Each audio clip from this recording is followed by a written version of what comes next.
On se place ici dans un espace vectoriel E de dimension finie. Et on dit alors qu'un vecteur V de E est tangent à une partie grand X de grand E en un point petit x de grand X lorsque l'on peut construire un chemin dans grand X passant par petit x est tel que le vecteur tangent en petit x soit le vecteur V.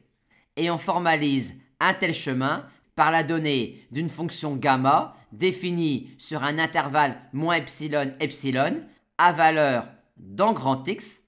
passant par le point X au paramètre t égale 0, et on suppose de plus que gamma est dérivable en 0 pour que l'on puisse dire que le vecteur tangent au chemin en petit x soit le vecteur V. Et on note alors ainsi l'ensemble des vecteurs de E qui sont tangents à la partie grand X de E en le point petit x de grand X.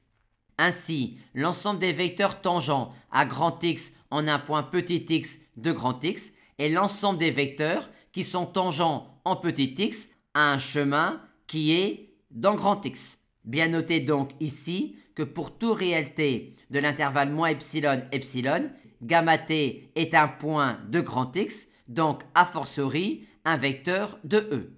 Pour traduire une hypothèse V est un vecteur de E tangent à la partie grand X en un point petit x de grand X, on utilise la définition.